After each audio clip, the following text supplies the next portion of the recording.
وسلم الذي أرسله بالحق بشيرا ونذيرا وداعيا إلى الله بإذنه وسراجا منيرا أما بعد فقد قال الله سبحانه وتعالى في كلامه المجيد أعوذ بالله من الشيطان الرجيم بسم الله الرحمن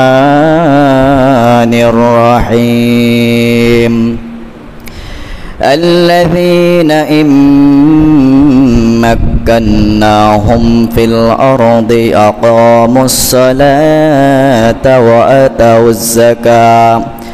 وآتوا الزكاة وأمروا بالمعروف ونهوا عن المنكر ولله عاقبة الأمور.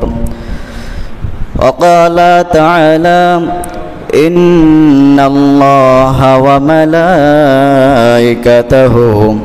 يصلون على النبي يا أيها الذين آمنوا صلوا عليه وسلموا تسليما صلى الله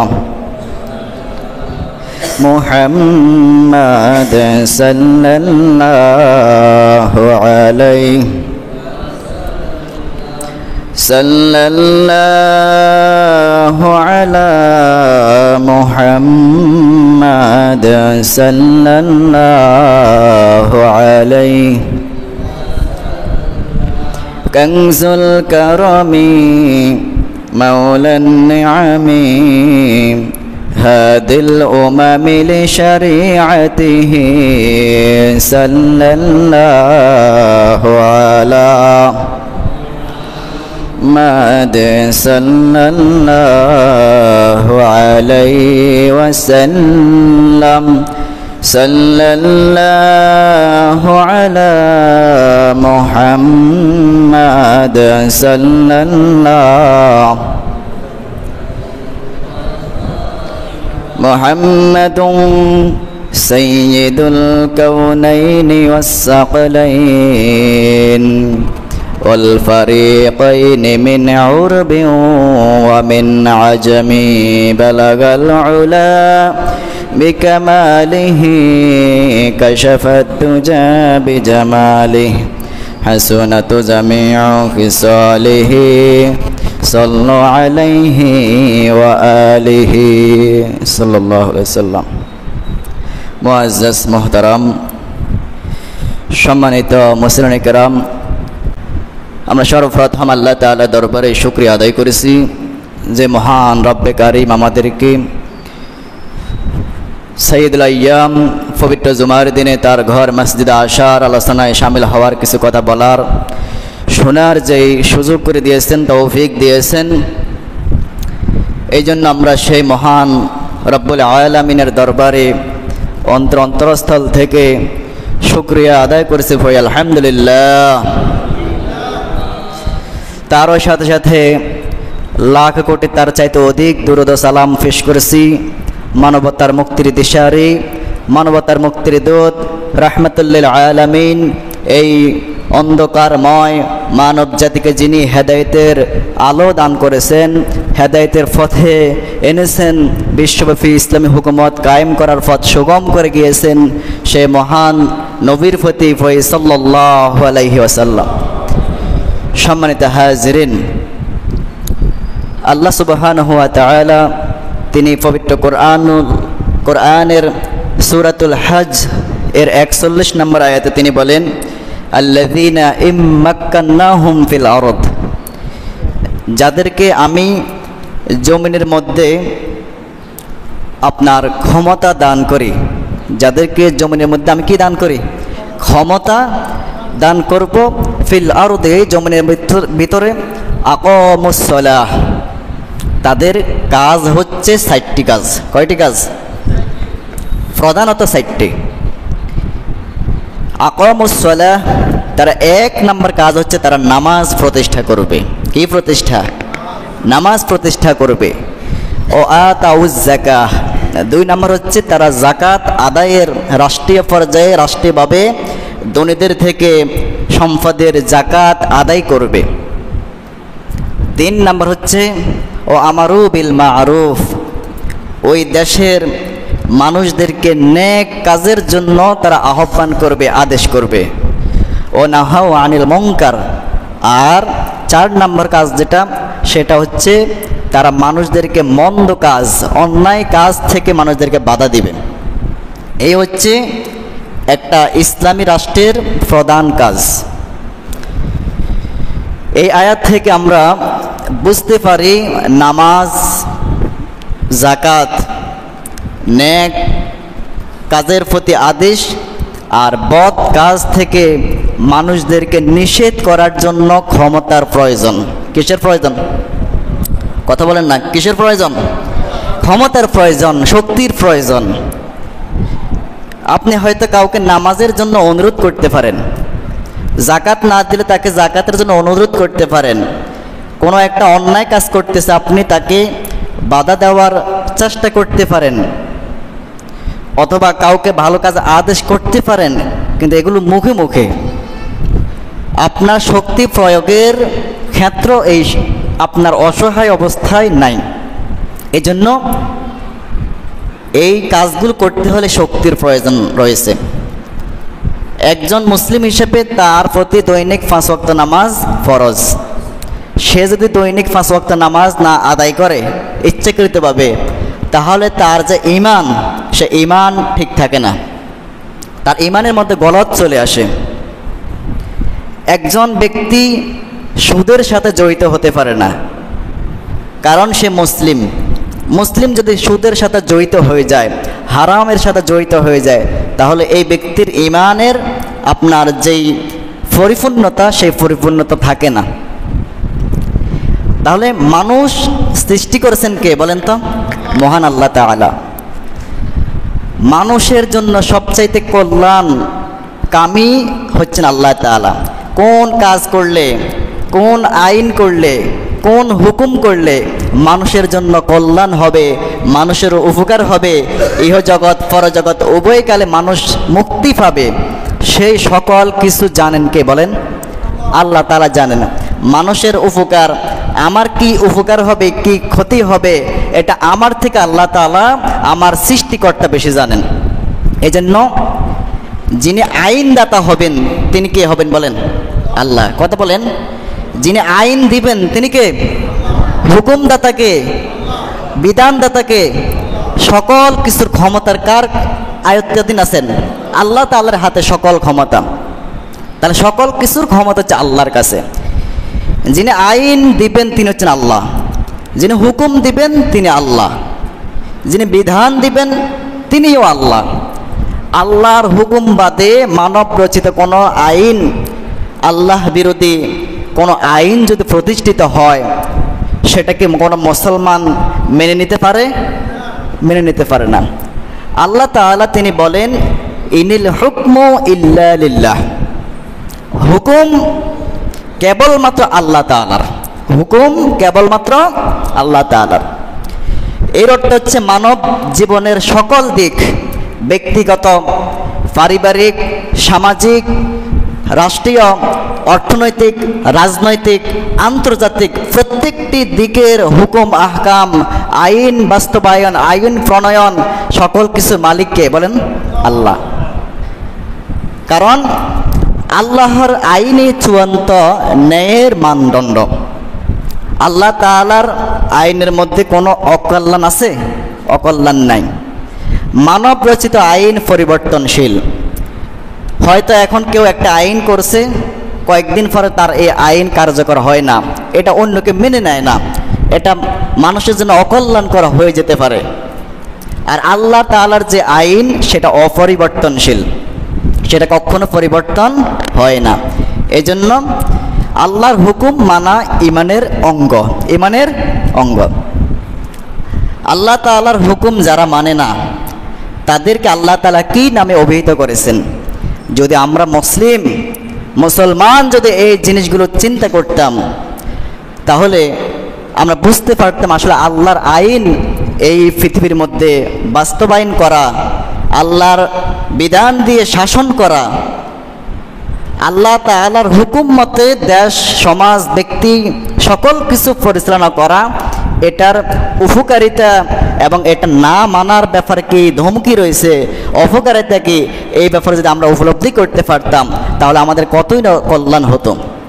সম্মানিত হাজিরিন, যারা আল্লাহ তাআলার আইন মানে না, ইচ্ছাকৃতভাবে আল্লাহ তাআলার আইনকে অপছন্দ করে, তাদের ব্যাপারে আল্লাহ তাআলা তিনি সূরাতুল মায়েদার তিনটি আয়াতে পরপর তিনটি আয়াতে আল্লাহ তাআলা তাদের ব্যাপারে বলেছেন।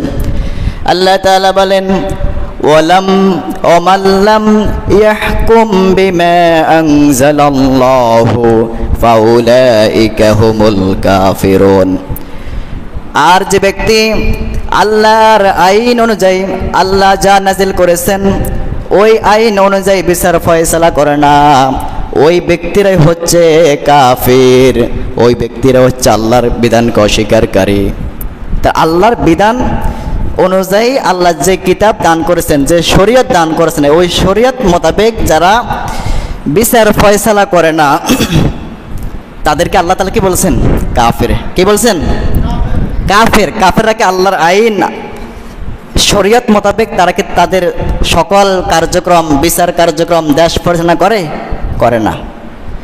তাহলে যারা করে না তাদের একটি দল হচ্ছে কাফের। একটি দল কি? কাফের। মুসলিম ছাড়া বাকি যারা ইসলামের বাহিরে আছে, ঈমান আনে নাই, তারা সবাই কি? কাফের। তারা কখনো আল্লাহর আইন দিয়ে বিচার করে না। এরপরে আল্লাহ তাআলা বলেন, ওমাল্লাম ইয়াহকুম বিমা আনজালাল্লাহু ফাউলাইকা হুমুজ জালিমুন। যে ব্যক্তি যারা আল্লাহর নাজিলকৃত বিধান দিয়ে বিচার ফয়সালা করে না, ওই সকল ব্যক্তিরা হচ্ছে জালেম। ওই সকল ব্যক্তিরা কি বলেন? জালেম। যারা আল্লাহ তাআলার বিধান ফেলে ফাঁস কাটিয়ে মানব রচিত বিধানকে বাস্তবায়ন করার জন্য তারা নিজেরা ফাঁস কাটিয়ে চলে, আল্লাহর বিধানের প্রতি প্রক্ষেপ করে না, এই সকল ব্যক্তিরাই হচ্ছে সবচেয়ে বড় অত্যাচারী। এরপরে আল্লাহ তাআলা বলেন, ওমান লাম ইয়াহকুম বিমা আনজালাল্লাহু ফাউলাইকা হুমুল ফাসিকুন। যারা আল্লাহর নাজিলকৃত বিধান দিয়ে বিচার ফয়সালা করে না, ওরাই হচ্ছে সত্যত্যাগী ফাসিক। তাহলে আল্লাহ তাআলার বিধান দিয়ে যারা বিচার করে না, তারা এক নম্বর হচ্ছে কারা? কাফের। দুই নম্বর হচ্ছে জালিম। তিন নম্বর হচ্ছে ফাসিক। এই তিন শ্রেণীর মানুষ আল্লাহর দেয়া বিধান অনুযায়ী কি করে না? বিচার ফয়সালা করে না। সম্মানিত হাজিরিন, আমরা এখন কোন শ্রেণীর মধ্যে আছি আমাদেরকে চিন্তা করে দেখেন। আমাদেরকে আপনি মেপে দেখেন যে আমরা কোন শ্রেণীর মধ্যে। এই আল্লাহ তাআলা তিন শ্রেণীর কথা উল্লেখ করেছেন যে আল্লাহর বিধান এক নম্বর হচ্ছে কাফেররা মানে না, দুই হচ্ছে যারা জালেম অত্যাচারী তারা মানে না, আর তিন নম্বর হচ্ছে যারা ফাসিক ফাফাসারি এরা মানে না। তা আল্লাহর আইন বাস্তবায়নের জন্য ইসলামী রাজনীতি আছে। কি রাজনীতি? ইসলামী রাজনীতি। ইসলামী রাজনীতি যেটা আল্লাহ তাআলার বিধানকে আল্লাহর জমিনে বাস্তবায়ন করার জন্য যে পদ্ধতি, যে নিয়ম, ইসলাম যে জিনিসটি মুহাম্মদ সাল্লাল্লাহু আলাইহি সাল্লাম ইসলামের মধ্যে কায়েম করেছেন, আল্লাহর দ্বীন প্রতিষ্ঠা করেছেন, আজীবন সংগ্রাম করেছেন, সেই ব্যবস্থার নাম হচ্ছে খেলাফত। সেই ব্যবস্থার নাম কি? কথা বলার নাম। ওই ব্যবস্থার নাম কি? নবীজি কি দিয়ে রাষ্ট্র পরিচালনা করেছেন? খেলাফতের মাধ্যমে। কিসের মাধ্যমে? খেলাফত। আমরা বেশিরভাগ মুসলিমই খেলাফত কি সেটা জানি না, আবার কিছু মুসলমান এটাকে ভুল বুঝি। আমরা কিছু মুসলমান, বেশিরভাগ মুসলমানই খেলাফত জিনিসটা কি এই জিনিসটা বুঝিও না, বুঝার চেষ্টা করি না, কেউ বললে না বুঝার বান করে চলে। আর কেউ আছে খেলাফত নাম শুনলে তার গায়ের মধ্যে চুলকানি শুরু হয়ে যায়। কি শুরু হয়? চুলকানি শুরু হয়। অথচ নবীজির সারা জীবনের সংগ্রাম, ইসলামী হুকুমত, ইসলামী রাষ্ট্র তিনি কায়েম করেছেন যে তরিকার মাধ্যমে, যে পদ্ধতির মাধ্যমে, যে সিস্টেমের মাধ্যমে, সেটার নাম কি? খেলাফত। সেটার নাম কি? খেলাফত। সেটার নাম খেলাফত। খেলাফতের পরিচয়, খেলাফত এর অর্থ হচ্ছে প্রতিনিধিত্ব বা উত্তরাধিকার। খেলাফত অর্থ কি? প্রতিনিধিত্ব বা উত্তরাধিকার। ইসলামী পরিভাষায় খেলাফত বলা হয় এমন একটি শাসন ব্যবস্থা যেখানে শাসক অর্থাৎ খলিফা আল্লাহর প্রতিনিধি হিসেবে কোরআন এবং সুন্নাহ মোতাবেক মানুষের বিচার ফয়সালা করে, সেই ব্যবস্থার নাম কি? খেলাফত। তাহলে যিনি খেলাফতের দায়িত্ব পালন করবেন তিনি হচ্ছেন খলিফা। তিনি কি? খলিফা অর্থাৎ প্রতিনিধি। খলিফা অর্থ কি? প্রতিনিধি। কার প্রতিনিধি? আল্লাহর। কার প্রতিনিধি? আল্লাহর। আল্লাহ তাআলা যে বিধান তিনি দিয়েছেন, এই বিধানগুলোকে যার নেতৃত্বে বাস্তবায়ন করবে ওই ব্যক্তি হচ্ছে খলিফা। ওই ব্যক্তি কি? খলিফা। তাহলে ইসলামী রাষ্ট্রের প্রধানের নাম কি? খলিফা। তার মাধ্যমে আল্লাহ তাআলার বিধানগুলো আল্লাহ তাআলা তার মাধ্যমে তাকে প্রতিনিধি বানিয়ে তিনি কি করেন? আল্লাহ তাআলা বিধানগুলোকে বাস্তবায়ন করেন, পৃথিবীর বুকে এই বিধানগুলোকে কায়েম করেন। প্রতিটি মানুষ কিন্তু আল্লাহ তাআলার খলিফা। আল্লাহ তাআলা সূরা বাকারার শুরুতেই তিনি বলেছেন ইন্নী জাইলুন ফিল আরদি খলিফা। ফেরেশতাদেরকে তিনি বলতেছেন যে আমি এই পৃথিবীর বুকে খলিফা বানাবো। কি বানাবো? খলিফা বানাবো। তার মানে আল্লাহ তাআলার বিধানকে আল্লাহ তাআলা যাকে দিয়ে এই পৃথিবীর মাধ্যমে বাস্তবায়ন করবেন তার নাম হচ্ছে খলিফা। প্রতিটি মানুষই খলিফা। আর ইসলামী রাষ্ট্রের প্রধান যিনি ইসলামের হুকুমত কায়েম করবেন তিনি হচ্ছেন খলিফা। খেলাফতটা কেন? একটা প্রশ্ন আসে যে খেলাফত কেন? খেলাফতের উদ্দেশ্য হলো আল্লাহর বিধান অনুযায়ী সমাজ পরিচালনা করা। আল্লাহর বিধান অনুযায়ী কি করা? সমাজ পরিচালনা করা, ন্যায় প্রতিষ্ঠা করা, দিনের মূলনীতি অনুযায়ী মানুষের কল্যাণ নিশ্চিত করা। এটা হচ্ছে কি খেলাফতের উদ্দেশ্য। খেলাফত কেন? আল্লাহর বিধান বাস্তবায়নের জন্য। আমরা মনে করি নামাজ, রোজা, হজ এই কিছু জিনিস পুরোটা ইসলাম। শুধু নামাজ, রোজা আর কিছু নেক আমল করা ব্যক্তিগতভাবে এটার নাম ইসলাম নয়। বরং ব্যক্তিগত জীবন থেকে শুরু করে আপনার আন্তর্জাতিক জীবন, রাজনৈতিক জীবন, অর্থনৈতিক জীবন, আপনার সামাজিক জীবন, প্রতিটি কাজের মধ্যে আল্লাহর বিধান বাস্তবায়ন করাই হচ্ছে খেলাফতের কি উদ্দেশ্য। খেলাফতের কি উদ্দেশ্য? খেলাফত কেন? খেলাফতের আরেকটি অন্যতম কারণ হচ্ছে উম্মাহর ঐক্য রক্ষা। মুসলিম উম্মাহের কি রক্ষা? ঐক্য রক্ষা করা, ঐক্য রক্ষা করা।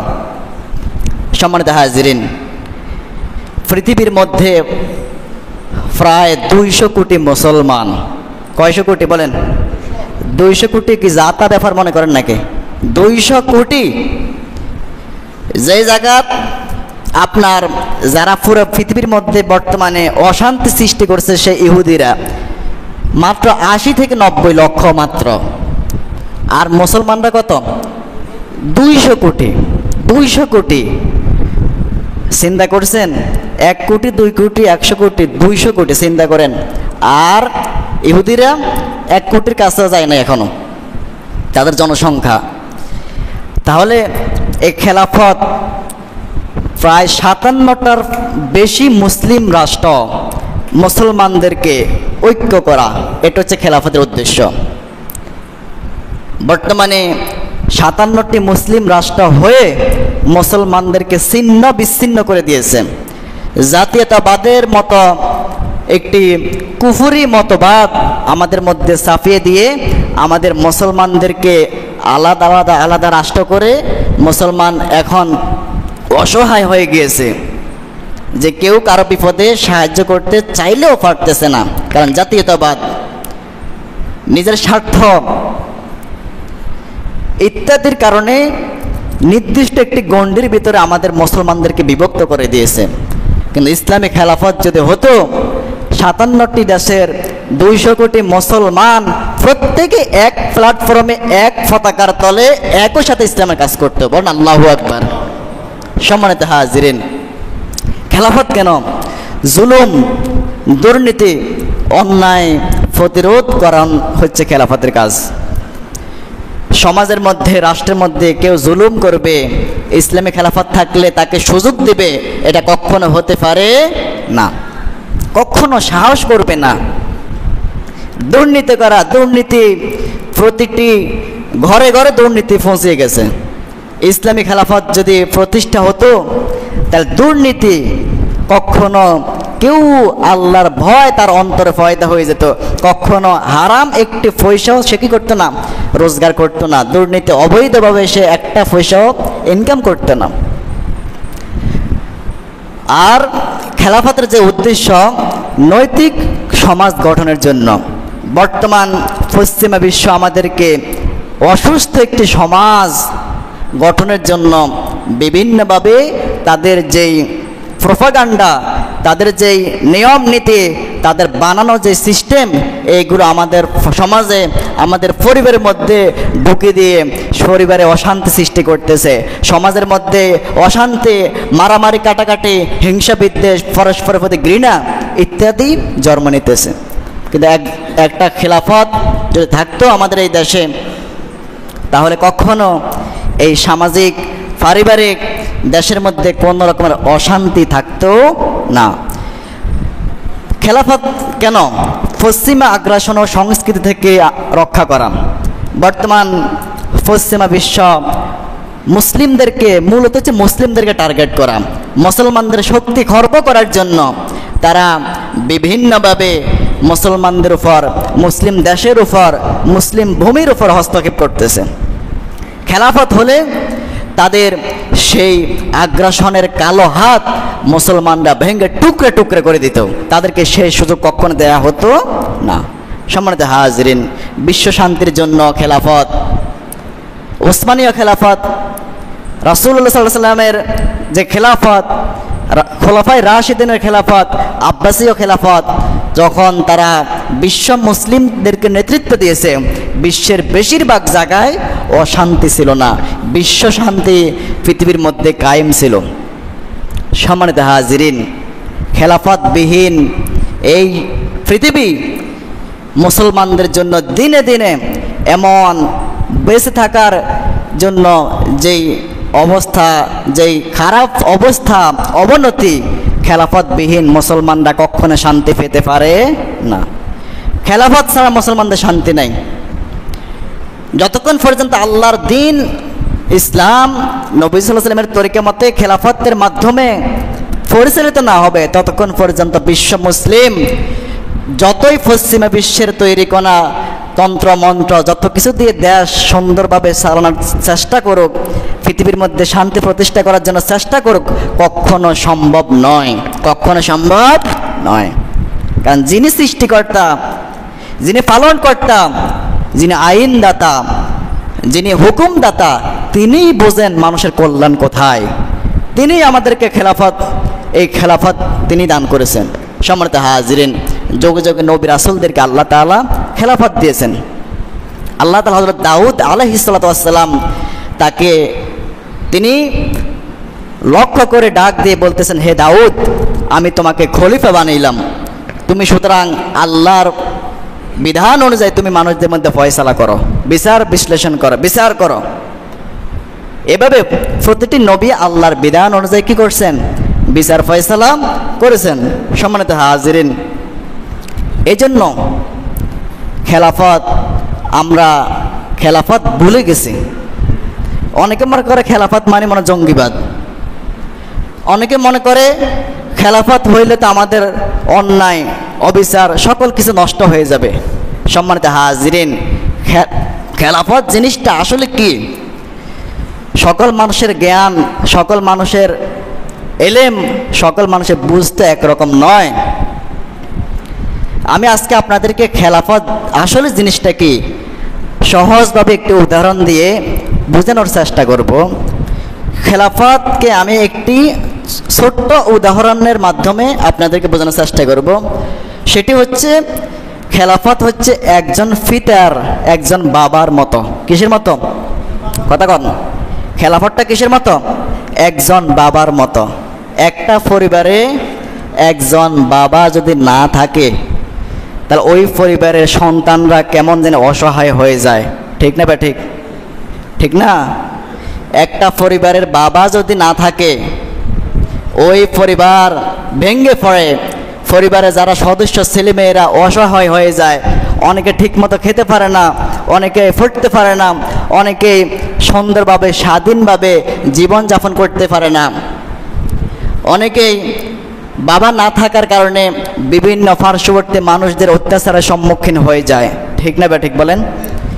একজন বাবা যেমন তার সন্তানকে কোনোভাবেই তার সন্তানের ক্ষতি হোক সেটা চায় না। কে? কোনো বাবা কি তার সন্তানের ক্ষতি চায়? চায় না। খেলাফত এমন একটা জিনিস যে ব্যবস্থা কোনো মুসলমান, কোনো জাতির ক্ষতি চায় না। সুবহানাল্লাহ বলেন। একজন বাবা যেমন তার সন্তান যদি অন্যায় করে, বাবা তাকে সুশিক্ষা দেয়। খেলাফত তার অধীনে যেই রাষ্ট্র রয়েছে, ওই রাষ্ট্রের যদি কোনো ব্যক্তি অন্যায় করে, ন্যায় বিচার করে। বাবা তার সন্তানের বিচার করে সন্তানের ক্ষতির জন্য নাকি ভালোর জন্য? বলেন তো। ভালোর জন্য। খেলাফত যদি থাকে, খেলাফত রাষ্ট্রের মধ্যে যদি কোনো ব্যক্তি অন্যায় করে, ওই অন্যায়ের শাস্তি তাকে দিবে। তার কি খারাপের জন্য নাকি ভালোর জন্য? বলেন। ভালোর জন্যই তো। একজন বাবা কোনো সন্তানকে অন্যায়ের মধ্যে জড়াইতে চায় না। কোনো বাবা তার সন্তানকে খারাপের দিকে নিয়ে যায় না। খারাপের দিকে গেলেও তাকে বুঝিয়ে তাকে সঠিক পথে পরিচালনা করার চেষ্টা করে। খেলাফত এমন একটা ব্যবস্থা যে খেলাফতটা মানুষদেরকে ইসলামী রাষ্ট্রের মধ্যে যে কোনো অন্যায় আচরণ শেখায় না। খেলাফত আমাদের শক্তি, খেলাফত আমাদের অহংকার। খেলাফতবিহীন আমরা অসহায়।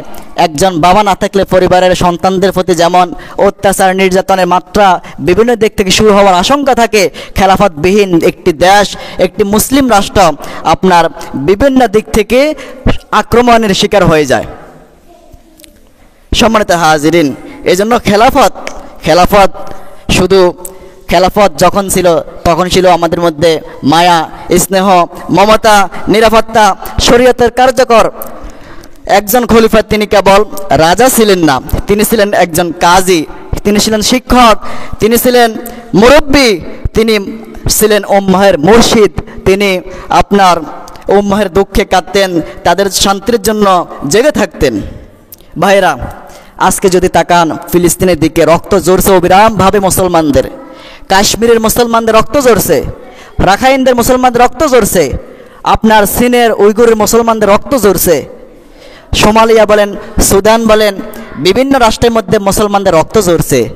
যদি খেলাফত ব্যবস্থা কায়েম থাকতো, উম্মাহের একজন নেতৃত্ব দান করে ব্যক্তি থাকতো, একজন খলিফা থাকতো, সন্তানকে যেমন অন্য কেউ আক্রমণ করলে বাবা বলে, এই খবরদার, আমার সন্তানের গায়ে হাত তুলবি না, তোর হাতকে ভেঙে টুকরো করে দিব। ঠিক একটি মুসলিম বিশ্বের মধ্যে কোনো মুসলিমের প্রতি যদি আঘাত করে, যিনি যদি খলিফা থাকতেন, তিনি খবরদার করে হুঁশিয়ার করে দিতেন যে আমার কোনো মুসলিমের গায়ে কোনো একটি ফুলের টোকাও লাগতে পারবে না। যদি একটি মুসলমানের গায়ে একটা আঘাত লাগে তাহলে তোদের খবর আছে। ঠিক কিনা বলেন? তাহলে খেলাফত আমাদের দরকার আছে না নাই? বলেন না। খেলাফত যতক্ষণ পর্যন্ত আমরা বুঝবো না, খেলাফতের উপকারিতা ততক্ষণ পর্যন্ত আমরা অনুধাবন করতে পারবো না, আমাদের হৃদয়ের মধ্যে আল্লাহর হুকুম আল্লাহর জমিনে বাস্তবায়ন করার যতক্ষণ পর্যন্ত মানসিকতা তৈরি হবে না, ততক্ষণ পর্যন্ত দুনিয়ার যত তন্ত্রমন্ত্র, যত ভালো কল্যাণ, যত কিছু আমাদেরকে দেখানো হোক, কোনো কিছুই দিয়ে আমরা শান্তিপূর্ণ একটি সমাজ কখনো কায়েম করতে পারবো না। খেলাফত মানে ইসলামী শাসন নয়, শুধুমাত্র ইসলামী শাসন নয়, খেলাফত মানে উম্মাহর সম্মান, খেলাফত মানে ইনসাফ, খেলাফত মানে নিরাপত্তা, খেলাফত মানে আল্লাহর বিধানকে দুনিয়ার মধ্যে বাস্তবায়ন করার জবাবদিহিতাপূর্ণ একটি বিচার ব্যবস্থা। আমরা যদি মুসলিম বিশ্বের যারা খলিফা ছিলেন তাদের দিকে যদি তাকাই, তাহলে দেখব যে খেলাফত কি, খেলাফতের মধ্যে মুসলমান মানুষ কত নিরাপদ। সম্মানিত হাজিরিন, ইসলামের খলিফা হযরত ওমর ইবনুল খাত্তাব রাদিয়াল্লাহু তাআলা আনহু নাম শুনছেন না? ইসলামের দ্বিতীয় খলিফা হযরত ওমর ফারুক রাদিয়াল্লাহু তাআলা আনহু, তার খেলাফত। ওমরের নাম শুনলে অনেক আমাদের মধ্যে মনে হয় যে তিনি গরম, আসলে তিনি আল্লাহর হুকুম বাস্তবায়নের ক্ষেত্রে, আল্লাহর বিধানকে মানার ক্ষেত্রে তিনি ছিলেন গরম। যারা এটা মানবে না তাদের বিরুদ্ধে গরম, আর যারা আল্লাহর বিধান অনুযায়ী চলে তাদের ক্ষেত্রে তিনি এত নরম যে তার মতো উদাহরণ অন্য কোনো ব্যক্তির মধ্যে দেখা যায় না। হযরত ওমর ফারুক রাদিয়াল্লাহু তাআলা আনহু তিনি যখন মুসলিম বিশ্বের খলিফা ছিলেন, তিনি বলেছেন, ফোরাত নদীর তীরে যদি কোনো একটি পশু, কোনো একটি ছাগল পানি না খেয়ে মারা যায়, কিয়ামতের কঠিন ময়দানে আমি ওমর আল্লাহর দরবারে আসামি হিসেবে উঠে যাব। এতভাবে তিনি জবাবদিহিতা নিজেকে রাখতেন। তাহলে একটি পশু যদি তার সীমানার ভিতরে, তার সাম্রাজ্যের মধ্যে একটি পশুর ক্ষেত্রে যদি তার চিন্তা এমন থাকে, তাহলে তার এই সাম্রাজ্যের মধ্যে, শাসন ব্যবস্থার মধ্যে, খেলাফতের যেই অঙ্গন, সে অঙ্গনের মধ্যে একজন মানুষের অধিকার কখনো কি নষ্ট হতে পারে? কখনো নষ্ট হতে পারে না। তিনি বলেছেন, দজলা নদীর তীরে যদি কোনো একটি পশু আঘাতপ্রাপ্ত হয়, এই আঘাতের কারণে কিয়ামতের দিন আমি ওমরকে আল্লাহর দরবারে জবাবদিহিতা করতে হবে। তাহলে তাদের মধ্যে, খেলাফতের মধ্যে, খলিফাদের মধ্যে আল্লাহর বিধান, মানুষের উপকার কল্যাণের ক্ষেত্রে তাদের মধ্যে কত আপনার স্পৃহা ছিল। হযরত ওমর ইবনুল খাত্তাব রাদিয়াল্লাহু তাআলা আনহু তিনি একদিন এক রমজানে তার সন্তানরা, ছোট বাচ্চারা প্রতি রমজানে নতুন কাপড়ের জন্য কান্দে না? এখন তো কাঁদতে হয় না, এখন আমরা প্রত্যেকে কান্দার আগে কি করি, নতুন জামা কাপড় তাদেরকে কিনে দেই, ব্যবস্থা করে দেই। তখন এত সুখ ছিল না। হযরত ওমর ফারুক রাদিয়াল্লাহু তাআলা আনহু তিনি তার শাসনামলে তার স্ত্রী বলতেছেন, আমাদের ছোট বাচ্চা কাঁদতেছে, আপনি তো এক খলিফা, একটি রাষ্ট্রপ্রধান, আপনি একটু রাষ্ট্র থেকে 1 মাসের বেতন কি করেন, অগ্রিম নিয়ে নেন, যে অগ্রিম বেতন পাইলে তার জন্য আমরা ভালো একটা কাপড় কিনবো। তখন হযরত ওমর ফারুক তার অর্থমন্ত্রীর কাছে চিঠি দিল যে আমাকে 1 মাসের বেতন কি দেন, অগ্রিম দিয়ে দেন। তার অর্থমন্ত্রী তার কাছে চিঠি লিখলো। চিঠি পেয়ে হযরত ওমর ফারুকের 2 চোখ দিয়ে পানি বেয়ে পড়তে লাগলো। ওমরের স্ত্রী বলল, খলিফা আপনি কান্না করতেছেন কেন? কি ব্যাপার, আপনি কেন কাঁদতেছেন? হযরত ওমর ফারুক বললেন, বিবিরে, এই কান্না আমার কষ্টের কান্না নয়, দুঃখের কান্না নয়, এই কান্না আমার সুখের কান্না। আমার যে অর্থমন্ত্রী, যাকে আমি অর্থমন্ত্রী বানিয়েছি, সে ব্যক্তি আমার চিঠির জবাবে লিখলো, ওমর আপনি রাষ্ট্রপ্রধান, আপনি খলিফা, তাই বলে আপনি যা বলবেন তাই তো হয় না, আপনাকে আমি 1 মাসের অগ্রিম বেতন দিতে পারি। 2টা শর্ত আমাকে নিশ্চিত করেন, 2টা প্রশ্নের জবাব আমাকে আপনি দিবেন, তাহলে আপনাকে আমি 1 মাসের অগ্রিম বেতন দিব। ওই 1 নম্বর শর্ত হলো, আগামী 1 মাস আপনি জীবিত থাকবেন, এর গ্যারান্টি দেন।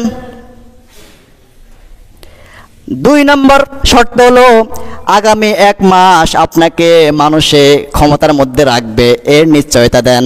এই 2টি নিশ্চয়তা যদি আপনি দিতে পারেন, তাহলে আমি আপনাকে কি দিতে পারি, 1 মাসের অগ্রিম দিতে পারি, বেতন দিতে পারি। তাহলে দেখেন তাদের মধ্যে হযরত ওমর ফারুক অর্থমন্ত্রীর এই প্রশ্নের উত্তরে তিনি তা দিতে পারবেন না, কারণ 1 মাস তিনি বাঁচবেন কিনা তিনি জানেন না, মানুষ তাকে রাখবে কিনা তিনি তাও জানেন না। এই ছিল খলিফাদের আচরণ, খলিফাদের বৈশিষ্ট্য, ইসলামী রাষ্ট্রপ্রধানদের বৈশিষ্ট্য। সম্মানিত হাজরিন, এমন যদি হয় ইসলামী রাষ্ট্রপ্রধানের আচরণ, ইসলামী রাষ্ট্রের রাষ্ট্রপ্রধানের যদি এত ন্যায় থাকে, তাহলে আমরা যদি দিন ইসলাম কায়েম করে, আমাদের পৃথিবীর মধ্যে যদি ইসলামকে খেলাফতের মাধ্যমে কায়েম করে, তাহলে আমাদের দেশে অন্যায় থাকবে না, চুরি থাকবে না, জিনা থাকবে না, দুর্নীতি থাকবে না, মানুষ কষ্টের মধ্যে থাকবে না, মানুষ জুলুমের শিকার হবে না, বিশ্ব মানবতা শান্তির দূত ফিরে পাবে, শান্তি খুঁজে পাবে, মানুষের মধ্যে কোনোভাবে অভাব দেখা যাবে না, মানুষের শান্তির মধ্যে থাকবে। তাহলে আমি আমাদের মুসল্লি ভাইদেরকে বলতে চাই, প্রত্যেকেই খেলাফতের গুরুত্ব বোঝার চেষ্টা করুন, অনুধাবন করুন, আল্লাহর কাছে দোয়া করুন, আল্লাহ যাতে আমাদেরকে সেই সোনালী যুগ, সেই সোনালী শাসন আমাদের মধ্যে দান করেন, ওই ব্যবস্থা যাতে আল্লাহ আমাদেরকে দেখান, এই পৃথিবীর বুকে যাতে আল্লাহর নিয়ম অনুযায়ী, আল্লাহর বিধান অনুযায়ী ইসলামী রাষ্ট্র কায়েম হয়। এই জন্য আমাদের সবাইকে চিন্তা করতে হবে, চেষ্টা করতে হবে, সবাই দোয়া করতে হবে, আল্লাহ রাব্বুল আলামিন আমাদেরকে যাতে কবুল করেন। সবাই দোয়া করবেন। ওয়া আখিরু দাওয়ানা আনিল হামদুলিল্লাহি রাব্বিল আলামিন। আসসালামু আলাইকুম ওয়া রাহমাতুল্লাহ।